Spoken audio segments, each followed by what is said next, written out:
It's taken me a while to do a Joshua Povetkin video. Mainly because I have no idea what the fuck I want to say, if I'm honest with you.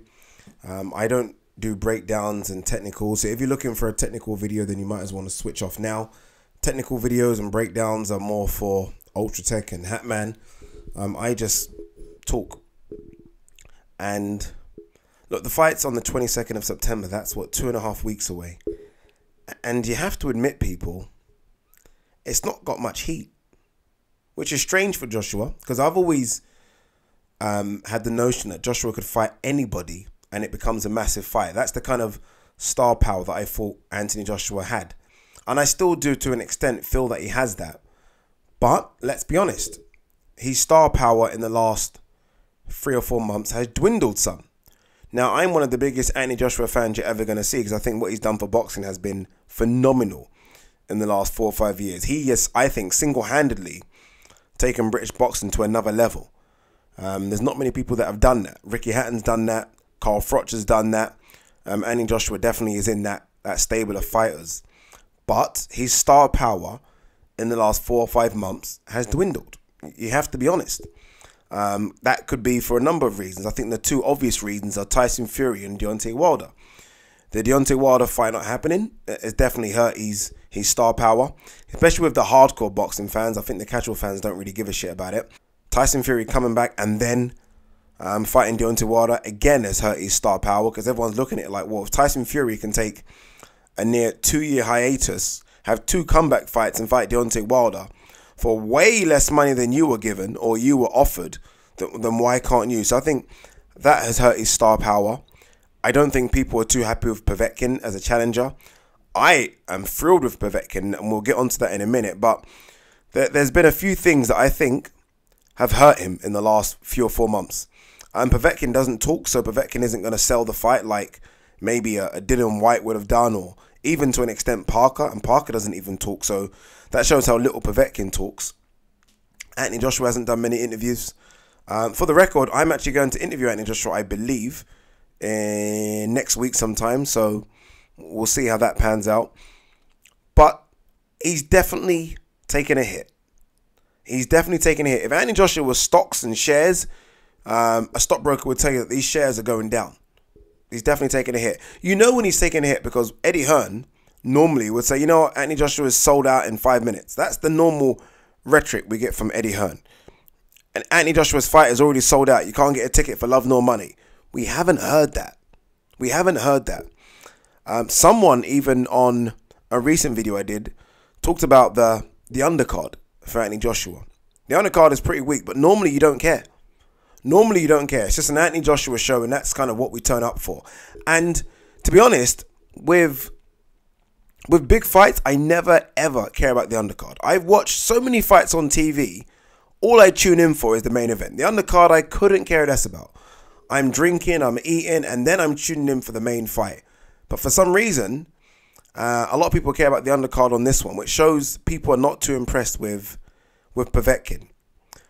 I think, though, that Anthony Joshua in his last 3 or 4 fights has fought who he should fight. I really do believe that. I mean, let's be honest. These last 4 fights, if you include this one, we'll say Klitschko should have been Pulev, but was Takam. But let's just, if it was Pulev, let's just say it'll be Klitschko, Pulev, Parker, Povetkin. I mean, come on. It wasn't Pulev, obviously, so I guess that doesn't make sense what I've just said. But if it was Pulev, it would have been Klitschko, Pulev, Parker, Povetkin. What do we want? What are we expecting? That's a ridiculous run. It really is a ridiculous run.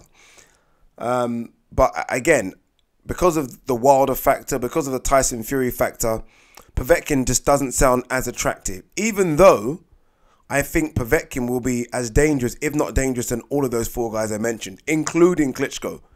And the reason is that Povetkin, when he smells blood, he's like a fucking pit bull. If he thinks you're hurt, unlike Klitschko, who is a bit apprehensive for the kill, Povetkin will kill.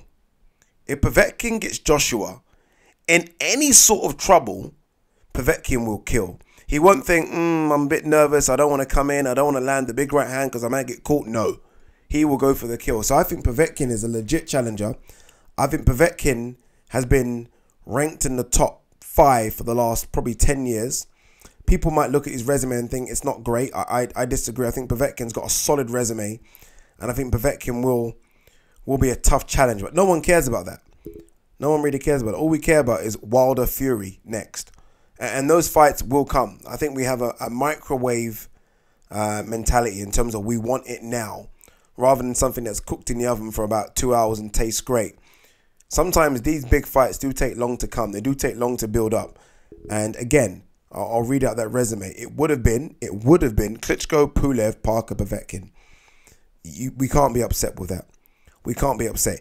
If we don't get Wilder or Fury in 2019, then look, yes, fucking be upset. Be livid, in fact. I'll be livid. But I'm not too upset now. And again, just to repeat myself, I'm not upset because I think Povetkin is a legit challenger. Yes, he's 38. Yes, he might not be on the same type of stuff. Let's just say that. Let's stuff in inverted commas that he was on before. But Povetkin can hit. Povetkin can box. This is a guy that was 2004 Olympic gold medalist. I know that's a long time ago, but 2004 Olympic gold medalist. I'm pretty sure he was World Championship gold medalist as well. European Championship gold medalist. Only beaten once, and that was by the legit Klitschko. Not the Klitschko that Fury fought, not the Klitschko that Joshua fought, the Klitschko. So look, he's still serviceable. He's still serviceable. I've spoken to a guy called Vladislav Serenko, who has been sparring Povetkin. A guy that I watch in South Africa that's now gone over to Russia to spar Povetkin. He said Povetkin is looking super sharp. Super sharp. So this won't be a walkover. It won't be a walk in the park. I said this when Joshua fought Takam, and I got so many people saying, Ade, you don't know what the fuck you're talking about. And then after it was like, oh, Takam was quite good. So look, this won't be easy for Joshua. It won't be. Because Joshua is still, for me, a fight that has a lot to prove. I think there are a lot of holes there with Joshua. I really do. I think he's a bit robotic. I do. And again, this is coming from a Joshua fan. I think I can almost watch him and predict what he's going to do. And if I can predict it, Povetkin can predict it. So I expect Povetkin to find a few holes, and I expect Povetkin to cause some serious, serious trouble. If everyone is expecting to tune in and watch Joshua knock out Povetkin in 2 or 3 rounds, then you are very, very misled by who Povetkin is. And you're very, very misled by who Anthony Joshua is. Joshua is not knocking out Povetkin that quick. He just isn't. This is a tough fight against a legit top 5 guy. And I expect it to be a great fight. Do I expect Joshua to fight Wilder or Fury next if he comes through? No, I don't. I expect him to fight Dillian Whyte if Dillian Whyte beats Chisora. If Dillian Whyte doesn't beat Chisora, then we never know. But I expect that to happen. But look, let's not be disappointed. Let's not be disappointed. The big fights always take time to make. This is boxing. As much as I want Joshua to fight Fury or Wilder next, I appreciate and know, having watched boxing for 20 years, that this isn't how it works. Big fights take long to make. And again, for now, I'm almost happy the trajectory is taken. But again, we can only wait for so long. 2019, we do need to see Fury or Wilder. If not, I think he will take a big hit on his superstardom. Whether that means pay-per-view numbers are down, whether that means ticket sales aren't as good as they will be, we'll soon find out. But for now, guys, take my word on it, please. Joshua versus Povetkin is a very, very good fight.